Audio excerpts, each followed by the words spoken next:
In 2023 and 2024, a famous international musician used a private jet 396 times in just 365 days. One of those flights lasted less than 6 minutes. Such numbers are not uncommon among the super rich who use private jets, and in fact, this frequent flying may not belong to the celebrity you are thinking of. So, what is the price to pay for this luxurious lifestyle?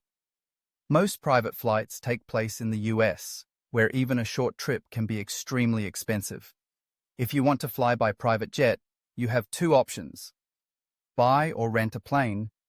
Rental costs range from about $7,500 per hour for domestic flights to around $17,000 per hour for international flights. In this context, a trip from Los Angeles to New York can cost over $40,000, while from New York to London, it can exceed $120,000. And that's not including additional fees: crew rental, fuel, landing fees, and various federal taxes.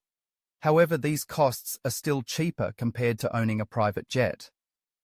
A new plane can cost from $2 million to $65 million depending on size. Besides operating costs, owners must also pay for hangar fees and up to $1 million per year for regular maintenance. All of it is outrageously expensive. The downside of convenience: environmental impact. Private jets also have a serious environmental impact. Both commercial and private planes emit large amounts of CO2, but commercial planes can carry hundreds of passengers at once.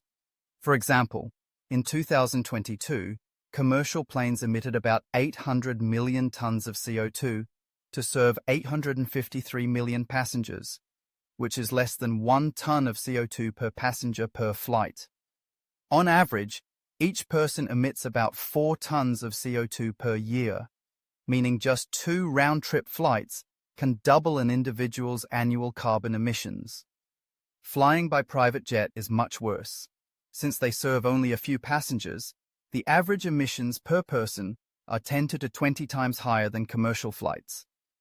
And because private jet passengers often fly continuously, their personal emissions increase significantly. In 2023 alone, the 10 most frequent private jet passengers in the US emitted more CO2 than the combined total emissions of 6,500 people. In recent years, about 1% of passengers have generated nearly half of the aviation sector's emissions. This gap is widening, especially as private aviation continues to grow. A viable path: sustainable aviation fuel, SAF. Although it is difficult to convince CEOs or celebrities to switch to commercial flights, a promising solution is to shift from traditional jet fuel to SAF, sustainable aviation fuel. Traditional jet fuel is refined from fossil fuels and releases CO2 when burned. In contrast, SAF is produced from renewable materials, such as used cooking oil or crops like corn and algae. Although SAF still emits CO2 when burned, the cultivation of these bio-based materials can absorb up to 86% of the emitted CO2, making the emission cycle nearly neutral. If all jet fuel were replaced with SAF, the aviation industry could reduce CO2 emissions by up to 94%. Challenges and opportunities. However, SAF currently faces 2 major obstacles. Resource availability. There is not enough land and crops to produce biofuels on a global scale.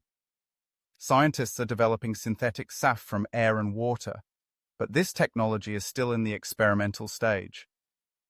High production costs. SAF currently costs 3 times more than regular fuel.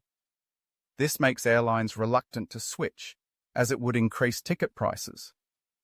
Some governments, such as Singapore, Japan, and especially the European Union, have launched support programs to expand SAF use and invest in research and development. The special role of the super rich. And here, private jets could become part of the solution. Most private jet owners spend hundreds of thousands of dollars annually on travel. Switching to synthetic SAF would only add a few $1,000s per flight, a very small amount compared to the total cost. If this customer group pioneers the use of SAF, they could help fund the development and scaling of sustainable fuel production, thereby reducing costs and increasing accessibility for everyone, both frequent flyers and those who only dream of flying.